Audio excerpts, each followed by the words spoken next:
दास जाने निज आपनो, बिनती सुनिए मोर।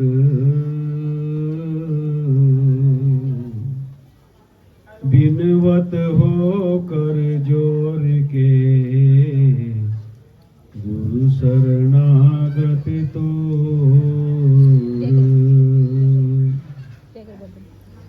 दीन दुनिया के मालिक, पिंड ब्रह्मांड के प्रकाश, सर्वकला संपूर्ण, गरीब निवाज, बंदी छोर, परम इष्ट देव, जगत गुरु सतगुरु रविदास जी महाराज, विश्व प्रसिद्ध प्रकांड विद्वान, दीन दुखी, लताड़े निमाणे, सताए ठुकराए हुए, शोषितों पीड़ितों एवं नारी जगत के उद्धार करता, संपूर्ण मानव मात्र के हितैषी, भारतीय संविधान के निर्माता बाबा साहब भीमराव अंबेडकर जी, मंच पर विराजमान श्री 108 संत सुरेंद्र दास बाबा जी,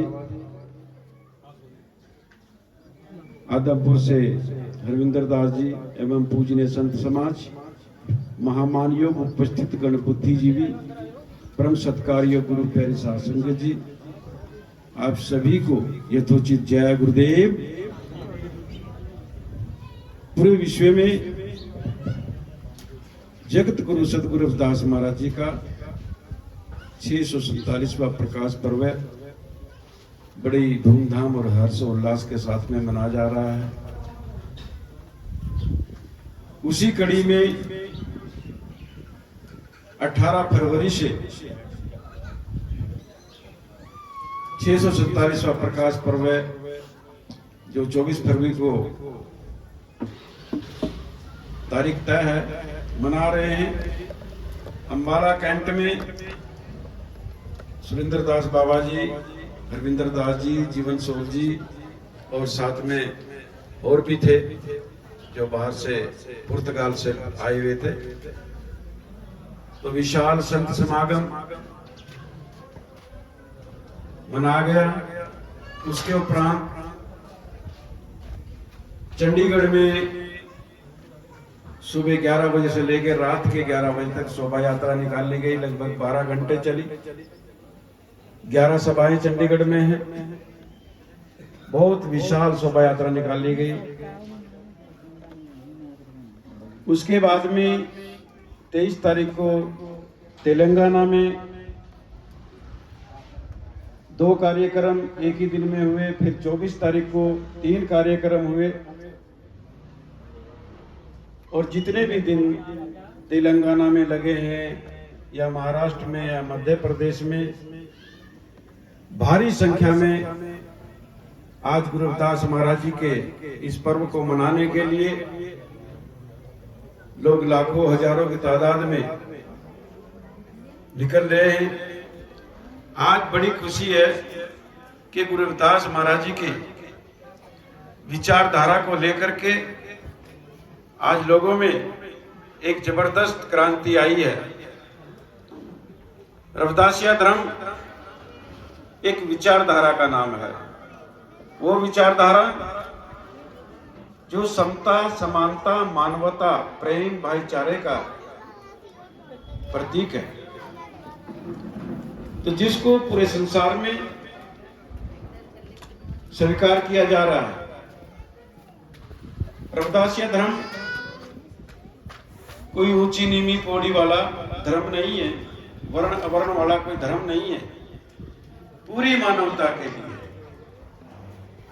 और जगत गुरु सतगुरु रविदास महाराज जी किसी एक विशेष वर्ग के लिए नहीं,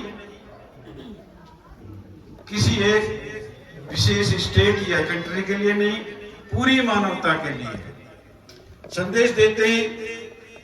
तो ऐसी विचारधारा को आज ना चाहते भी लोगों को स्वीकार करनी पड़ रही है। आज उनकी विचारधारा को स्वीकार किया जा रहा है। गुरु रविदास महाराज जी के साथ में उनके समकालीन जो हुए हैं या उनके बाद में जितने भी संत महापुरुष हुए हैं, निर्गुण धारा के संत हुए हैं, गुरु रविदास महाराज जी को नतमस्तक हुए हैं, उनकी विचारधारा को मानने के लिए मजबूर हो गए। उसी में विश्व वंदनीय संत सम्राट सतगुरु कबीर साहब जी अपनी पावन पवित्र वाणी में फरमाते हैं, साधन में रविदास संत है, सुपुच ऋषि सो मान्या, हिंदू तृप्त दीन बने हैं, कछु नहीं पहचाने। सतगुरु कबीर साहब जी फरमाते हैं कि वास्तव में इस भारतीय भूमंडल पर संत महापुरुष बहुत हुए हैं, लेकिन अगर संतों में संत कोई है जो समूची मानवता के कल्याण चाहता है, पूरे विश्व का कल्याण चाहता है, जो लोग दुखी हैं उनको समता के धरातल पर लाना चाहता है, वो सिर्फ एक ही है, जगत गुरु सतगुरु रविदास महाराज जी। हिंदू और मुसलमान आपस में एक दूसरे घूर कटोर करते हैं, कोई किसी के मंदिर को देखकर घूर कटोर करता है, कोई किसी की मस्जिद को देखकर, लेकिन गुरु रविदास महाराज जी इनसे दूर है, वो मानव कल्याण के लिए संदेश देते हैं। तो सदगुरु कबीर साहब जी ने और आप आगे कहा, गुरु रविदास महाराज जी की विचारधारा को आगे बढ़ाने के लिए, बंदे कर ले आप नवेरा, आप जियत लगो आप ठोर करो, मुहे कहां घर तेरा। ये बंदे अपना नवेड़ा अपने आप कर ले और जीते जी कर ले। तू कहां भटक रहा है? कहीं जीवन कल्याण के नाम पर, कहीं परमात्मा को प्राप्ति के नाम पर, कहीं सुख समृद्धि के नाम पर, कहीं तीर्थों में, कहीं धामों में, कहीं व्रतों में। अगर हम इसका विचार करें, तीर्थ किसने बनाया, धाम किसने बनाए, जहां हम कल्याण के लिए जाते हैं, वो हमारे बड़ों ने ही तो बनाए। अगर आज चाहे हम हरिद्वार जाएं, काशी जाएं, किसी और तीर्थ में जाएं, वहां टोकरी किसने ढोई है? हमारे बुजुर्गों ने। वहां चिनाई किसने करी है? हमारे बुजुर्गों ने। रोड किसने बनाई, बड़े बड़े महल किसने बनाए? ये हमारे बुजुर्गों ने। तो इन सब के निर्माण करता कौन है? हमारे बुजुर्ग, हमारे बड़े हुए। तो सदगुरु कबीर साहब जी कहते हैं, बंदे कर ले आप नवेड़ा। हे बंदे, अपना नवेड़ा अपना आप कर ले, तू कहां भटकता है? आप जियत लखू आप ठोर करो, वे कहां घर तेरा। आज समय है तेरे पास में, जीते जी विचार कर ले, कहां मोक्ष है, कहां बंधन है। और जो तेरा वास्तविक घर है वो कौन सा है? तेरी मूल पहचान क्या है? अपनी मूल पहचान को पकड़ ले, तेरे जीवन का कल्याण हो जाएगा। आज बसेरा नहीं है, हो रमैया राम, काल बसेरा बड़ी दूर, हो रमैया राम। आज अवसर है, आज हमारे पास में मौका है। सत्संग में जा सकते हैं, सुन सकते हैं, पढ़ सकते हैं, दर्शन कर सकते हैं, आ जा सकते हैं, लेन देन कर सकते हैं। काल बसेरा बड़ी दूर। अगर आज हम चूक गए तो कल अवसर हमारे से बहुत दूर निकल जाएगा। आज अवसर है, आज बसेरा नहीं है, आज नजदीक है। काल बसेरा बड़ी दूर, कल मुंह का हाथ से निकल जाएगा, बहुत पछताना पड़ेगा, बहुत पछताना पड़ेगा।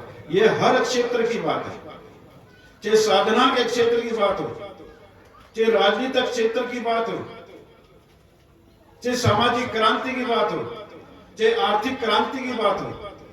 क्योंकि जगत गुरु सतगुरु रविदास महाराज ने अपने जीवन में परिवर्तन के लिए क्रांति चलाई है। क्या जरूरत थी परिवर्तन के लिए चलाने की? क्या जरूरत पड़ेगी हमको परिवर्तन की? परिवर्तन की जरूरत है। एक विचारधारा हमको गुलाम बनाती है, हमारा शोषण करती है, वह प्रताड़ना करती है, हमें विश्वास में डालती है, और एक विचारधारा हमको, जो वैज्ञानिक विचारधारा हमको संदेश देती है, पढ़ो लिखो, इकट्ठे हो, सही दिशा में संघर्ष करो और अपने दिमाग से काम ले। जो क्रांति जगत गुरु सतगुरु रविदास महाराज ने चलाई है, उस क्रांति को जिस महापुरुष ने अपने जीवन में उतार लिया, वो विश्व प्रसिद्ध हो गया। दक्षिण में पेरियार जी ने गुरु रविदास महाराज जी की विचारधारा को अपने जीवन में उतारा, तो पाखंडवाद के विरोध में खड़े हो गए और पेरियार जी हमेशा के लिए अजर अमर अविनाशी हो गए, जो विचारधारा देंगे। उनके बाद में गुरु रविदास महाराज जी की विचारधारा को, जो गुरु रविदास महाराज ने विचारधारा दी है कि सद विद्या को पढ़े प्राप्त करे सद ज्ञान, रविदास कहे बिन विद्या के नरी जान न जान। सच्ची विद्या प्राप्त करो, एक सच्चे इंसान का उदय हो जाएगा, एक स्वस्थ समाज का निर्माण हो जाएगा, एक स्वस्थ देश का निर्माण हो जाएगा। इस फार्मूले को, इस सूत्र को महात्मा ज्योतिराव फुले जी ने अपने जीवन में उतारा। और जो माता सावित्रीबाई फुले थी, इस फार्मूले को उनके ऊपर आजमाया, उनको पढ़ाया लिखाया और इस देश की सबसे पहली एक शूद्र महिला अध्यापिका बनी। यह गुरु रविदास महाराज जी की शिक्षाओं का परिणाम। उसके बाद में अगर किसी ने गुरु रविदास महाराज जी की शिक्षाओं को जीवन में उतारा है, जो जीवन भर संघर्ष किया है गुरु रविदास महाराज जी ने, उसको जो का तो भारतीय संविधान में कलमबंद किया है, वो बाबा साहब भीमराव अम्बेडकर जी ने किया है। जो क्रांति गुरु रविदास महाराज ने चलाई है, 20 मार्च 1480 को गुरु की बगीची काशी के अंदर, जहां इस समय गुरुद्वारा मौजूद है, जिसमें Iran, Iraq, Balochistan, Pakistan, Nepal, Burma, Bhutan, बहुत दूर दूर के उसमें संत महापुरुष आए। वो एक बहुत जबरदस्त क्रांति थी, एक बहुत बड़ा आंदोलन था। वो आंदोलन किस लिए था? हमको स्वच्छ जल पीने का अधिकार नहीं था, तो हमको स्वच्छ जल पीने के लिए वो आंदोलन चला गया,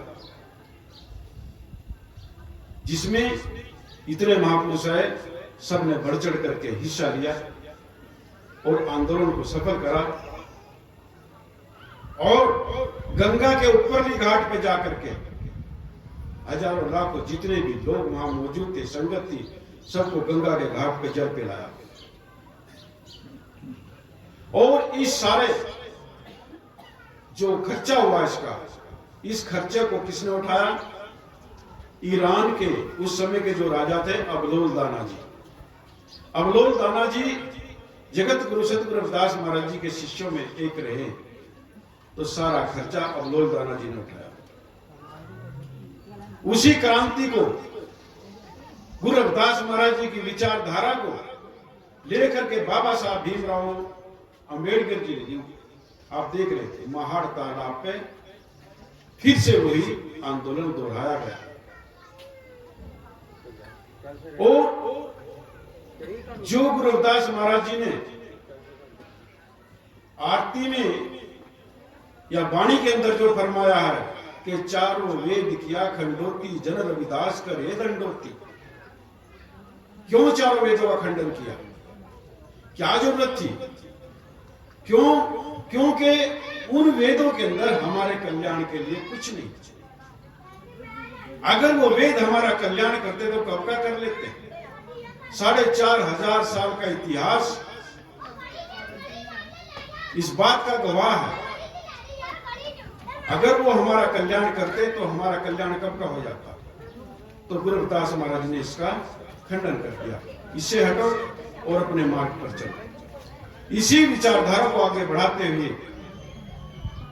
1925 में बाबा साहब भीमराव अम्बेडकर जी ने उस ग्रंथ का विरोध किया है जो समता समानता का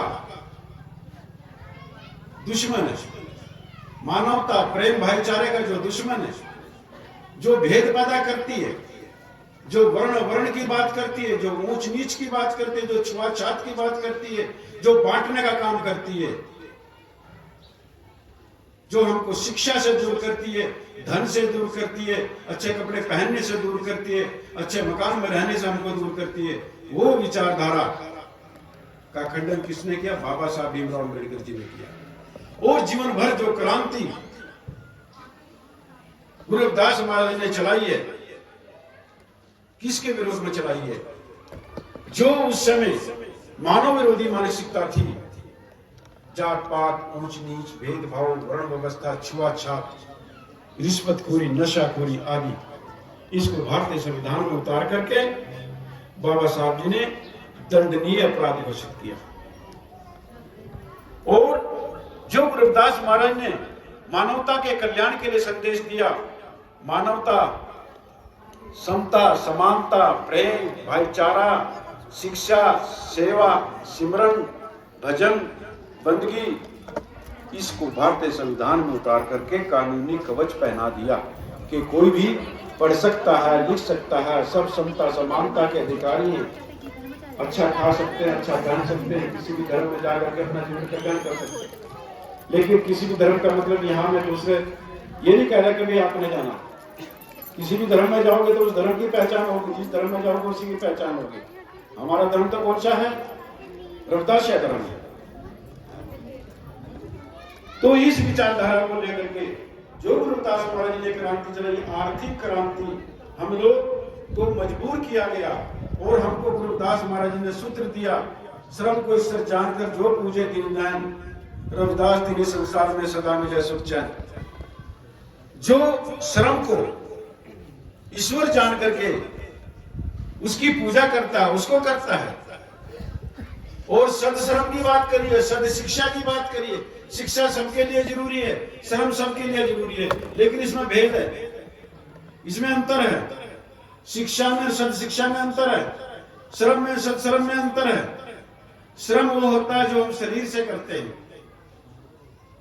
जो दिहाड़ी मजदूरी कर करके लाते हैं। जब तक हमारा शरीर है तो हम कमा रहे हैं, और अगर हम 4 दिन बीमार पड़ गए, नहीं जा सके तो इनकम नहीं आएगी, घर में मजबूर हो जाएंगे। तो गुरु रविदास महाराज ने सत्संग की बात की, कहने का मतलब स्मार्ट वर्क करो, स्मार्ट समर्थ। मजदूरी तो हम शरीर से कर सकते हैं और स्मार्ट काम हम दिमाग से करेंगे। अगर जो काम हम दिमाग से करेंगे, जो बिजनेस हम दिमाग से करेंगे, वो हमारे शरीर रहते भी आएगी उसकी इनकम, और शरीर जाने के बाद भी उसकी इनकम हमेशा आती रहेगी। तो गुरु रविदास महाराज जी ने स्मार्ट बिजनेस की बात करी, स्मार्ट श्रम की बात करी है, और सद शिक्षा की बात करिए। स्मार्ट शिक्षा, जो वैज्ञानिक शिक्षा है, उसको जीवन में उतारे। ये इधर उधर की शिक्षा नहीं है कि कहीं भी पेड़ के नीचे, कहीं चौराहे पे, कहीं पत्थर पे हमने शीश झुका लिया और कल्याण हो गया, ऐसा नहीं है। भारतीय संविधान के अंदर बाबा साहब ने गुरु रविदास महाराज जी को विचारधारा को समझते हुए आर्टिकल 51 में जे भाग में ये लिखा है कि हमारा धर्म वैज्ञानिक दृष्टिकोण का होना चाहिए। वैज्ञानिक दृष्टिकोण का जो धर्म होगा, यानी कि जिसमें सबका भला होगा, पूरी मानवता का भला होगा, जो समता समानता का संदेश देता होगा, जो सबको आजाद स्वतंत्रता देता होगा, जहां किसी प्रकार का किसी के ऊपर कोई कर टैक्स नहीं होगा, सब समान बसेंगे, और जिसको आप वाणी के आधार पर जिसको आप सिद्ध कर सकते हो, वो वैज्ञानिक धर्म की बात हमारे भारतीय संविधान में बाबा साहब जी ने कही। तो वो धर्म, वैज्ञानिक धर्म रविदास धर्म है। वो विचारधारा रविदास विचारधारा है, जिसको संसार का कोई कितना भी बड़ा विद्वान हो, कितना भी बड़ा धार्मिक नेता हो, इसमें तिल भर भी चूक नहीं निकाल सकता। तो वो विचारधारा हमको दी है। एक परिवर्तन, सांस्कृतिक परिवर्तन का जो संदेश गुरु रविदास महाराज ने हमको दिया है, हमारा सांस्कृतिक परिवर्तन होना चाहिए। कौन सी संस्कृति है? अभी मैं पांडुरना नागपुर के पास पड़ता है, डिस्ट्रिक्ट छिंदवाड़ा में, तो बहुत बड़ा कार्यक्रम था वहां, तो वो अभी मैं करके आ रहा हूं। तो वहां सांस्कृतिक कार्यक्रम जो हमारे चले, क्या सांस्कृतिक कार्यक्रम है, जिसे माता बहन बेटियां भाई बैठे हैं सब लोग, हमारे सोते हुए बच्चों को भी क्या कहानी सुनाते हैं। जब बच्चा कहता है कि मम्मी कहानी सुनाओ, लोरी सुनाओ, तब मैं सोऊंगा। तो माताएं कौन सी कहानी सुनाती है? एक गरीब ब्राह्मण था, एक गरीब ब्राह्मणी थी, यह सुनाएंगे, बेटा एक राजा था, एक रानी थी, अब तो सो जा। अब ये संस्कृति बदलनी होगी, ये संस्कृति बदलनी होगी, अपने बच्चों को कहानी सुनानी होगी। बेटा वे गुरु रविदास महाराज जी थे, माता लोनाबाई थी, बाबा साहब भीमराव अम्बेडकर थे, माता रमाबाई थी, महात्मा ज्योतिराव फुले थे,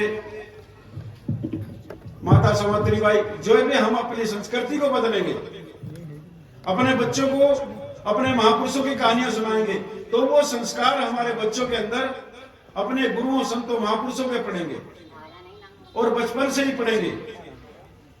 तो ये संस्कृतियां हमको बदलनी होगी। आज हम कहीं भी जाएंगे, दूसरे धर्मों के रोल हम करते हैं, कोई कुछ बनता है, कोई कुछ बनता है। आप बनो, अपना प्रोग्राम करो, अपनी स्टेज लगाओ, रमाबाई का रोल करो, सावित्रीबाई का रोल करो, बाबा साहब का रोल करो, महात्मा ज्योतिराव फुले का रोल करो, पेरियार जी का रोल करो। हमारी संस्कृति में परिवर्तन आएगा। और जो हमारे घरों के अंदर है, जो हमारे कार्यक्रम होते हैं, जीवन संबंधी जितने भी कार्य है हमारे, अमृतवाणी से करो। कोई भी कार्यक्रम हो, खुशी का, गमी का, अमृतवाणी का करो। सुबह शाम अपने बच्चों को अमृतवाणी के बारे में बताएं। उसी का पाठ होना चाहिए, आरती होनी चाहिए, सुबह शाम होनी चाहिए। ये सांस्कृतिक परिवर्तन जब हमारे समाज में आएगा, हमारे घरों में आएगा, तो हमारा विकास बहुत जल्दी होगा। अगर हम सिर्फ अमृतवाणी की बात करते रहे और हम फंसे हुए वहीं हैं, हम फंसे हुए नहीं है, तो उससे हमारा विकास होने वाला नहीं है। हमको छोटी छोटी बातों को लेकर के अपने जीवन में परिवर्तन लाना होगा। रविदासिया धर्म को गहराई से जानो। रविदासिया धर्म क्या है? एक वो पवित्र विचारधारा है। कोई भी वैज्ञानिक बैठ करके इस पे विचार करेगा, कोई भी विद्वान बैठ करके, कोई भी संत बैठ करके इस पर विचार करेगा, तो वो इसको नमस्कार करने के लिए, इस पर झुकने के लिए मजबूर हो जाएगा। क्योंकि संसार का कोई धर्म ऐसा नहीं है जो समता, समानता, मानवता, प्रेम, भाईचारे का संदेश देता हो। सिर्फ वो गुरु रविदास महाराज जी की विचारधारा पर आधारित एक रविदासिया धर्म है। हमारे समाज के लोग बहुत से धर्मों में गए हैं, एक व्यवस्था से तंग होकर के, उस व्यवस्था से दुखी होकर के, जो व्यवस्था हमको समता समानता का संदेश नहीं देती, जो व्यवस्था हमारे शोषण करती है, हमको प्रताड़ित करती है, हमारे से छुआछात करती है, उस व्यवस्था से प्रताड़ित होकर के हमारे समाज के लोग अन्य धर्मों में गए हैं, लेकिन वहां को ज्यादा सुधार नहीं हो सका। अगर क्रिश्चियन धर्म में गए हैं तो क्रिश्चियन धर्म में भी हालात जो के तो ही है। अभी मैं तेलंगाना से आया हूं, गांव में भी जाता हूं, झुग्गी झोपड़े में भी जाता हूं, तो वहां जाकर के देखता हूं कि ज्यादा परिवर्तन कुछ भी नहीं है, पहले से ज्यादा हालात खराब है। क्योंकि वो व्यवस्था वहां भी जो की तो हुई है। क्रिश्चियनों में हम लोग जाते हैं, वहां भी कैथोलिक है, प्रोटेस्टेंट है, ऑर्थोडॉक्स है, और जो दलित मेजोरिटी है, वो सबसे निचली मेजोरिटी है, हेब्रोन, उनके घरों में कोई पानी नहीं पीता। उनके घरों में कोई एक्सपायर हो जाए, कोई गुजर जाए, तो दूसरा आदमी उसमें कंधा देने के लिए नहीं आ सकता, अफसोस करने के लिए नहीं आ सकता। उनकी हालत इतने खराब है, 10 बाई 10 के कमरे में 10-10 जीव रहते हैं। अगर हमारे परिवार के लोग मुसलमान धर्म में भी गए, अच्छा है, इकट्ठा नमाज पढ़ सकते हैं, इकट्ठा बैठ के खा सकते हैं, 2 सांझ तो है, इसके अलावा और कोई सांझ नहीं है। वर्ण व्यवस्था वहां भी जो भी तो ही है, सैयद है, शेख है, मुगल है, पठान है, वहां भी जो भी तो ही है। हम क्या बनते हैं वहां जाके? सबसे निचले वाले बनते हैं। और बुरा नहीं मानना, जो हमारे परिवार के लोग वो धर्म में भी गए, मैं तो बोध गया, मैं कम से कम साल में तो एक बार जाता हूं। तो वर्ण व्यवस्था वहां भी जो कि तो ही है, हमारे परिवार के लोग वहां भी जुड़े हैं,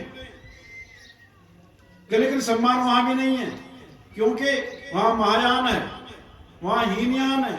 हीनयान के भी कितने भाग हैं। हम लोग जब बौद्ध धर्म में गए, हम वहां क्या बनते हैं? महायान तो नहीं बनेंगे, हीनयान नहीं बनेंगे। हमें कहां गिना जाएगा? नवबोध में।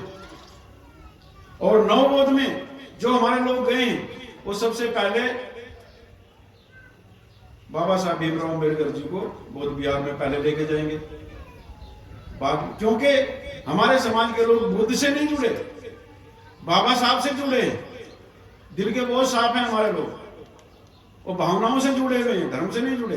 क्योंकि किसी भी बौद्ध विहार में जाएंगे तो सबसे पहले बाबा साहब जी को ले जाएंगे, दूसरे नंबर पर फिर वहां तथागत बुद्ध जी जाएंगे। लेकिन वहां सम्मान नहीं है, वहां नवबोध है। आप बोध गया में जाओ, बिहार के अंदर वो सम्मान नहीं है, पूजा का अधिकार अभी तक नहीं है।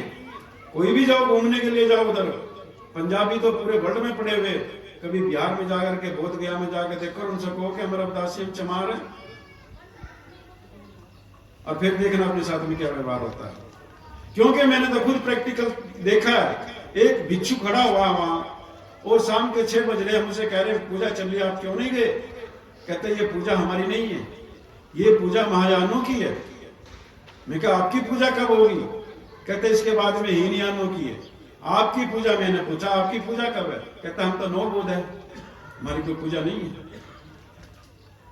तो किसी भी धर्म में हम गए हैं, कहां भी लिंगायत धर्म में हम पढ़े हैं, सत्यशोधक धर्म में हम पढ़े हैं, आदि धर्म में हम पढ़े, कम से कम 8 धर्मों में हमारा समाज इस समय बटा हुआ। आज जो मौका हमको मिला, आज बसेरा नीरे होर मैया राम, कार बसेरा बड़ी दूर होर मैया राम, आज जो अवसर मिला है, आज जो रविदासिया धर्म हमको मिला है, जो हमारी सभी समस्याओं का समाधान है, जो हमको सारे अधिकार देता है। तीर्थ हमारे पास है, तीर्थ कहते हैं जहां से तरते हैं, वो तीर्थ हमारे पास है। सीर गोवर्धनपुर काशी है, सचखंड बल्ला है,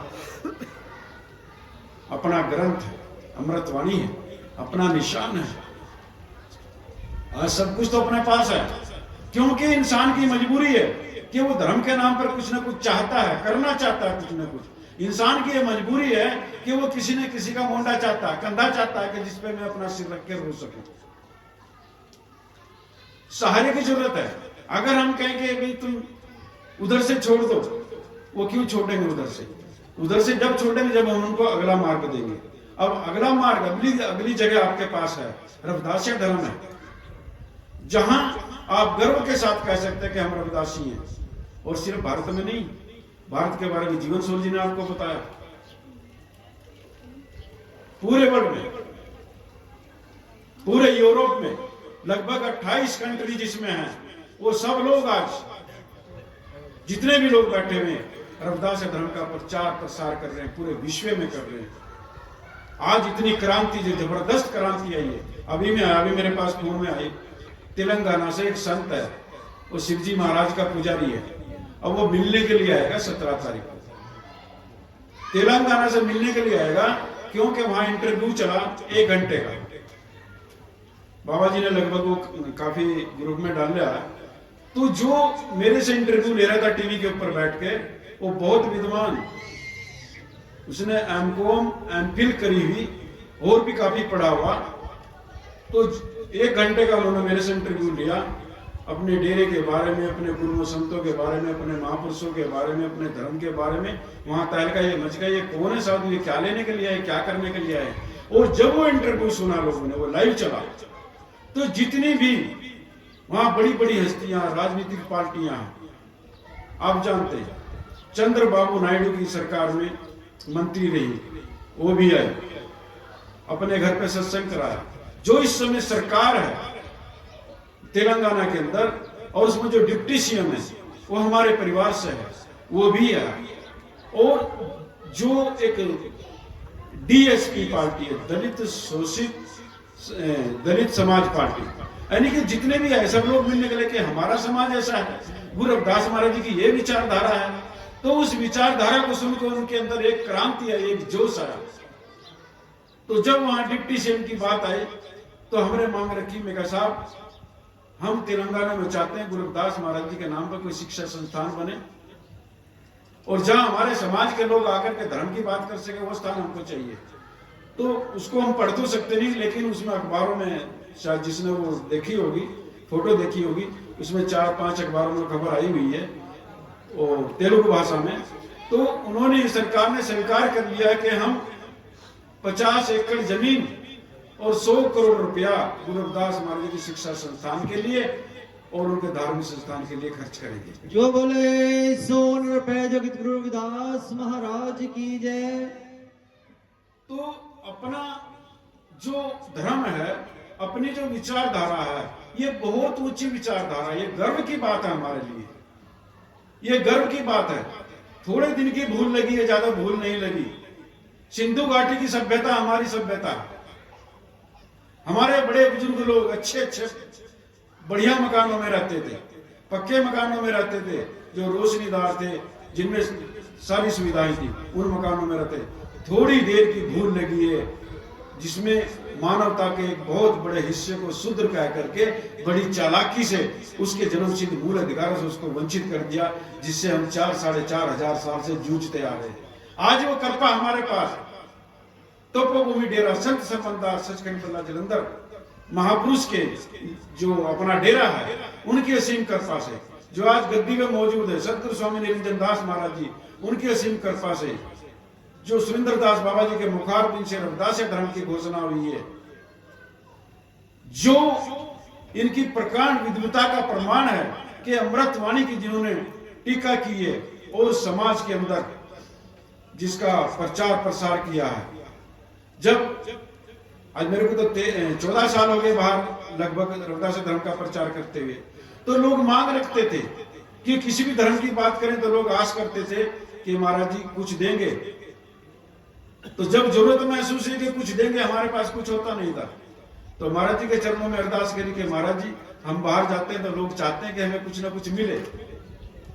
तो आज सुख सागर है, छोटी अमृतवाणी है, या आरती है, या और कई प्रकार की प्रचार सामग्री है जो हम पूरे देश में ले जाकर के लोगों को देते हैं।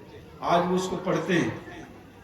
कहीं लैंग्वेज प्रॉब्लम है, जो मैं तो हिंदी भाषी हूं, मैं तो यहाँ भी पंजाबी जानता भी नहीं बोलूंगा, इसी प्रकार से मैं पूरे देश में हिंदी बोलूंगा, कि पंजाबी बोलूंगा तो मेरी हिंदी बिगड़ जाएगी।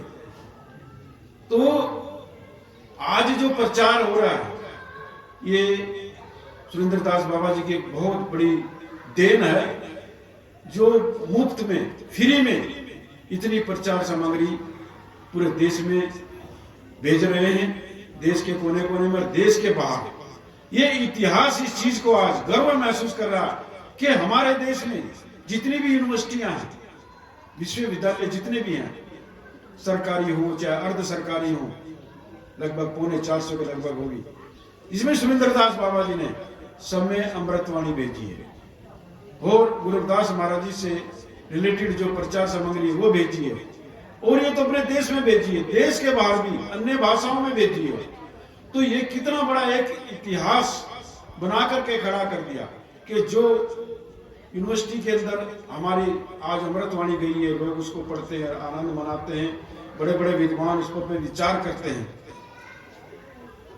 तो गुरु प्यारी साध समिति, गुरु रविदास महाराज जी की जो विचारधारा, जो क्रांति है, गुरु रविदास महाराज जी पहले मुक्ति मार्गी है, दूसरे नंबर पर भक्ति मार्गी है। तो मुक्त मार्गी और भक्त मार्गी, ये दोनों गुरु रविदास महाराज जी लेकर के चले हैं। तो निसंदेह हम इन दोनों विचारधाराओं को अपने जीवन में उतार करके अपना सामाजिक स्तर ऊंचा कर सकते हैं, अपना आत्मिक कल्याण कर सकते हैं, अपने जीवन का कल्याण कर सकते हैं। और उम्मीद करता हूं कि भी जिस प्रकार से सुखदेव जी जो यहाँ बैठे, मैं लगभग चौथी बार मैं यहाँ आया हूँ, कि सबके दिमाग में ये बात बैठे, ये जो काम कर रही है मामूली काम नहीं है, जो आज ये बैकुंठ धाम सजाया इतना आसान नहीं है। जो इतने लोग यहाँ बैठे, हम सबके दिमाग में ये बात होनी चाहिए, ये विचार हमारे मन में उपजने चाहिए कि भाई हम भी करें। अगर हम खर्चे से डरते हैं कि भी सुखदेव महाराज जी के पास तो भाई पैसा है, उन्होंने से खर्च दिया, ऐसी बात नहीं है। फिर तो ये धर्म भी पैसे वाला का हो जाएगा, इसको गरीब आदमी भी कर सकता है। अगर हम किसी को भोजन नहीं करा सकते, चाय पिला सकते हैं, चाय नहीं पिला सकते हैं, जल पिला सकते हैं, अगर उसके लायक भी नहीं तो हाथ जोड़कर जय गुरुदेव तो बोल ही सकते हैं ना। तो ये काम हम ज्यादा से ज्यादा करें। हमको पूरे भारत में क्या पूरे विश्व में प्रचारकों की बहुत जरूरत है। दूसरे धर्मों की अपेक्षा हमारे पास प्रचारक बहुत कम है और हमें ज्यादा से ज्यादा प्रचारक चाहिए। हमें हजारों नहीं, लाखों नहीं, हमें तो करोड़ों प्रचारक चाहिए, तब हमारा धर्म खड़ा होगा। कोई ज्यादा पढ़ा लिखा है, कोई कम पढ़ा लिखा है, कोई ज्यादा बोल लेता है, कोई कम बोल लेता है, माता बहन बेटियां भाई सब लोग, हमको तो सब चाहिए जो गुरु रविदास महाराज जी का जयकारा लगा सके, अमृतवाणी का जयकारा लगा सके, रविदास धर्म का जयकारा लगा सके और अपने गुरुओं संतों महापुरुषों की विचारधारा पे को अपना करके अपने जीवन संबंधी जितने भी कार्यक्रम अमृतवाणी के आधार पर के करके अपना जीवन का कल्याण कर सके, ऐसी ही उम्मीद लेकर के जाता हूँ। जय गुरुदेव।